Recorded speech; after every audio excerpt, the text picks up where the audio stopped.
Assalamualaikum warahmatullahi wabarakatuh. Perkenalkan nama saya Ibrahim Hafid dengan 18650017. Di sini saya akan mereview materi tentang manajemen risiko proyek. Pertama, kita masuk di masalah atau problem. Secara waktu timbul dari aktivitas keputusan yang dilakukan pada masa lalu sehingga saat ini sudah terjadi dan menjadi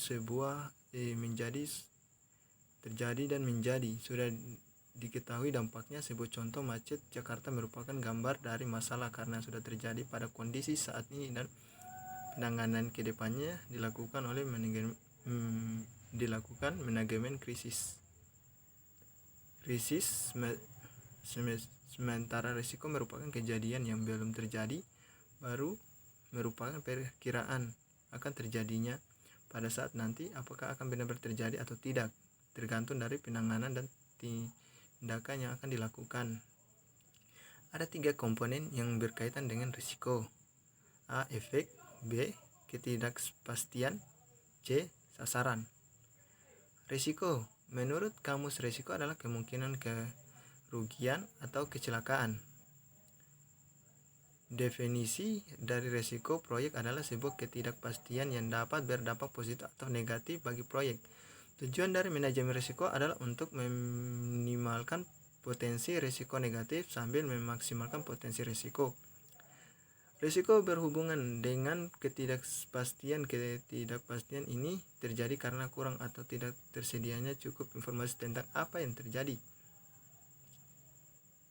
Secara umum, risiko dapat diartikan sebagai sesuatu keadaan yang dihadapi seseorang atau perusahaan di mana terdapat kemungkinan yang merugikan. Manajemen risiko mengidentifikasi, menganalisis, dan merespon terhadap risiko yang ada selama proyek agar tujuannya proyek tercapai. Manajemen risiko proses sistem untuk merencanakan, mengidentifikasi, menganalisis, dan merespon risiko proyek. Tujuan untuk meningkatkan peluang dan dapat prioritas positif dan mengurangi peluang dan dampak peristiwa yang merugikan proyek. Manajemen risiko adalah proyek seni dan ilmu untuk mengidentifikasi, menganalisis, dan menanggapi risiko seluruh kehidupan suatu proyek. Dapat kepentingan terbaik, tujuan terpenting proyek.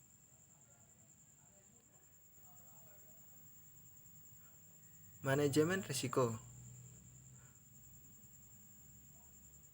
Pengendalian risiko dapat terbagi dari risk avoidance, menghindari kondisi-kondisi yang dapat menyebabkan risiko tersebut. Misalnya orang tua yang ingin menghindari anak balita yang tenggelam dari kolam renang belakang rumah dengan cara membeli rumah tanpa kolam renang.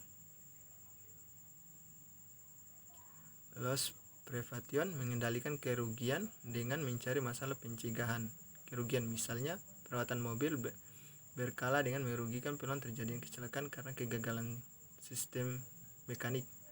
Loss reduction, mengurangi dampak kerugian yang telah terjadi. Misalnya memasang stop loss untuk mengurangi kerugian saat investasi saham.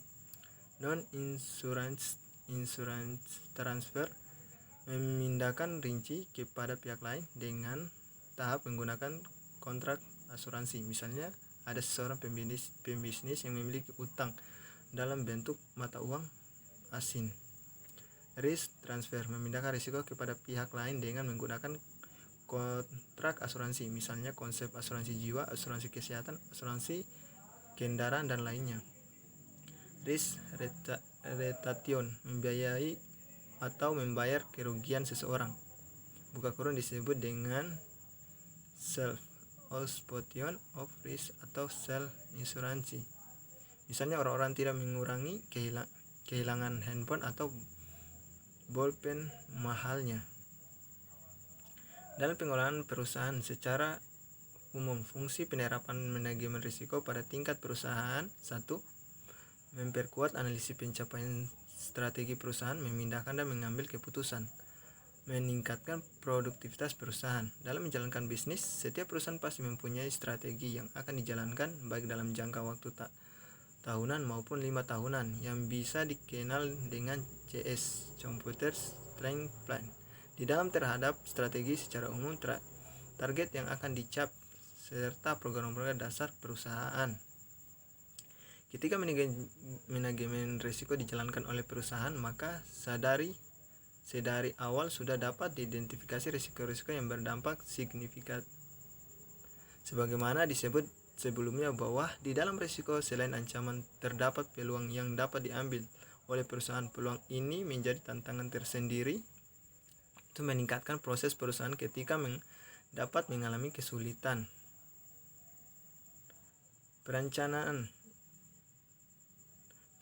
proses memutuskan bagaimana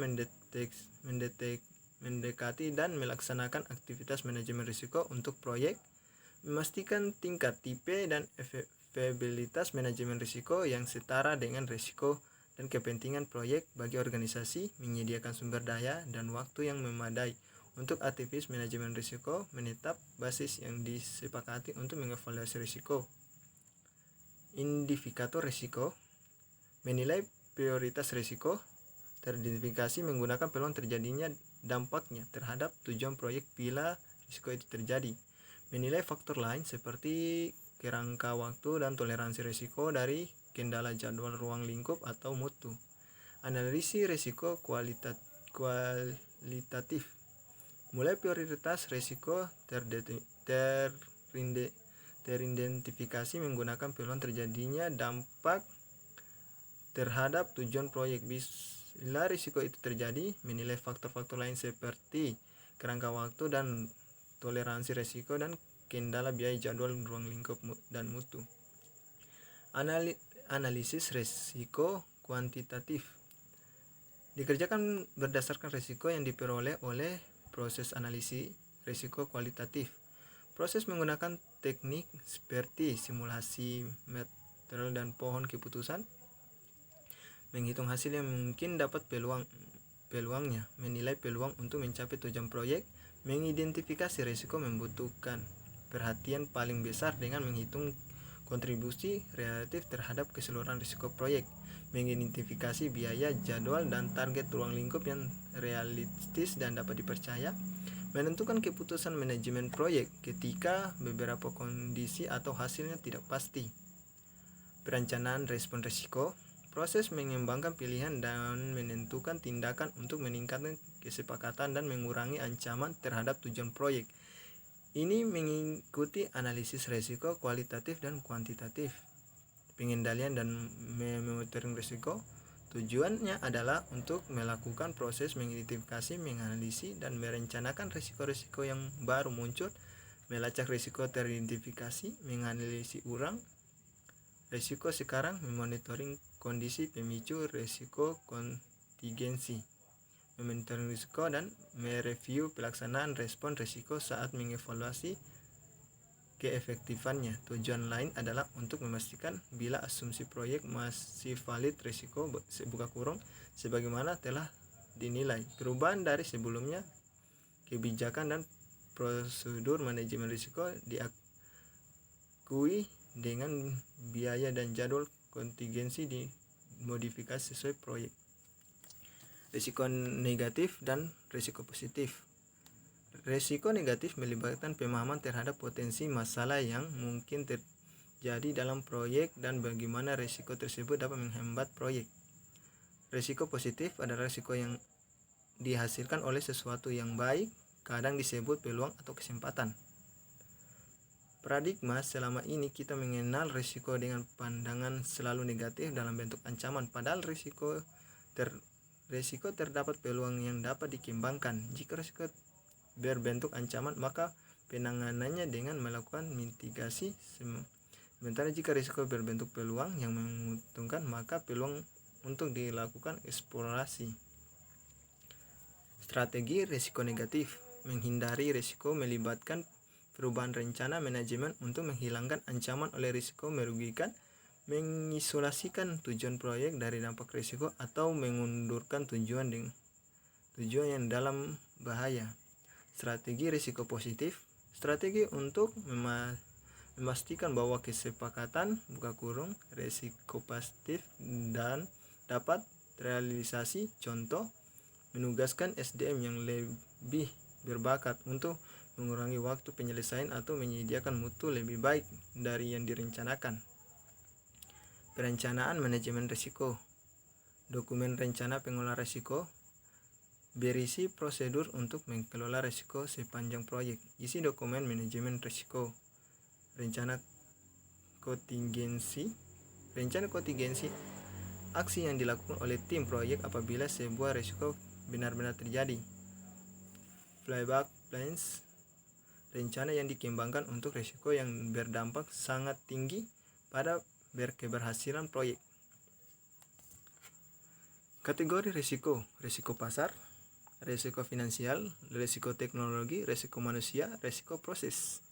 Risiko pasar adalah risiko yang terjadi akibat persaingan usaha, perubahan pola persaingan dengan daya hidup pelanggan, maupun munculnya pesaing baru yang potensinya di pasar. Risiko finansial adalah risiko yang terjadi karena kerugian penjualan, likuiditas, dan keuangannya membuat modal usaha mengalami penurunan secara signifikan.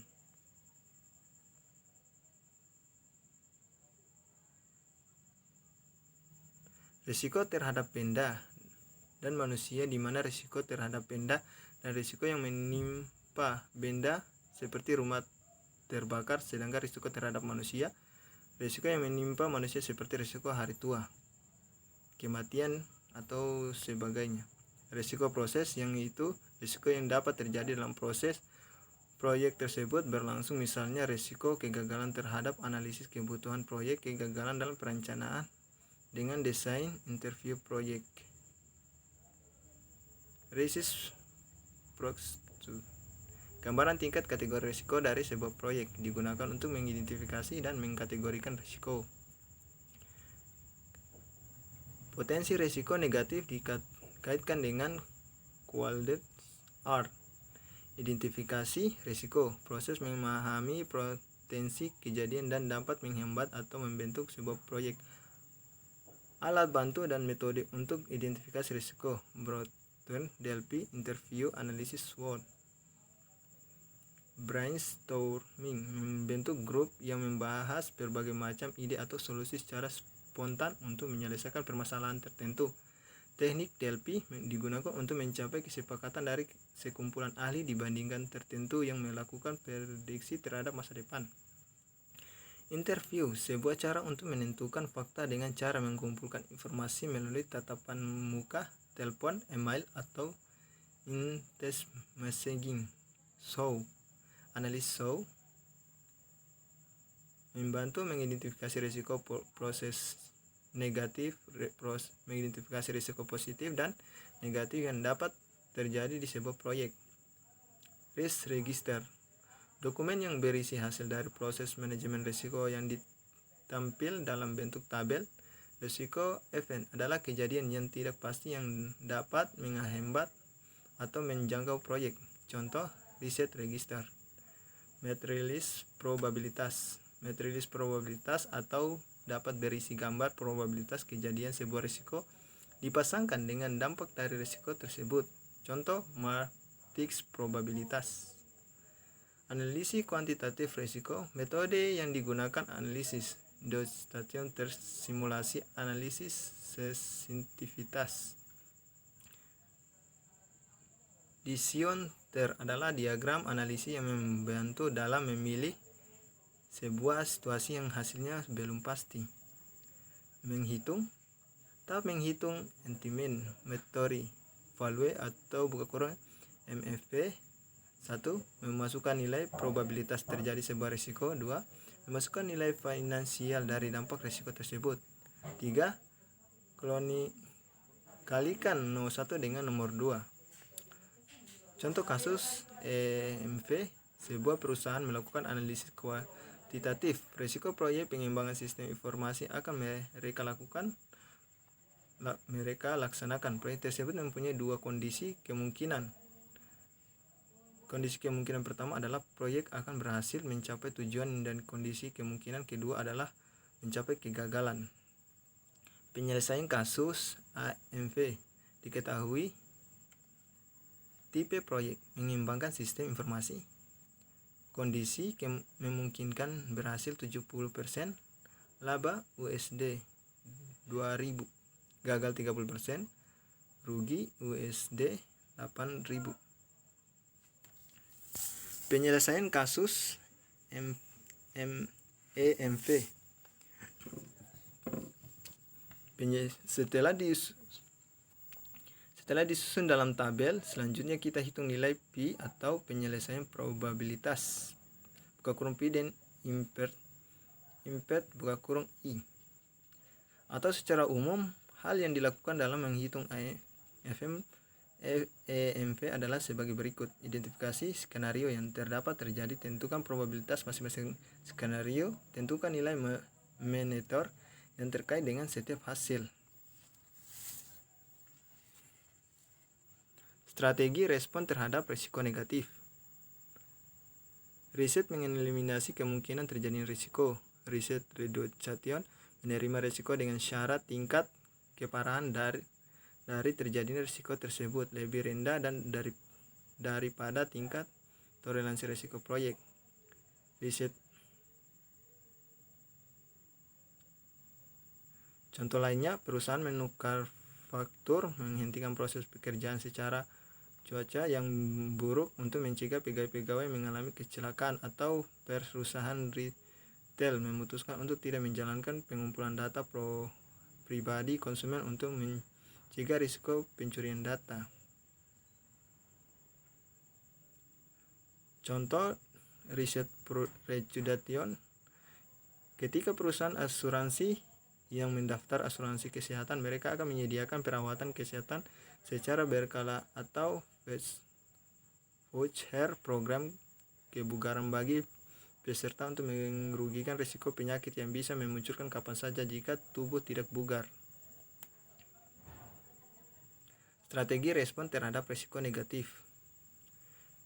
Menghilangkan tujuan tanggung jawab risiko kepada pihak di luar proyek, misalnya dengan menggunakan asuransi riset. Usaha untuk mengurangi probabilitas atau konsekuensi bahaya yang diakibatkan oleh risiko. Strategi respon terhadap risiko positif. Memastikan semua hal telah dipersiapkan agar probabilitas terjadi risiko positif dapat meningkat.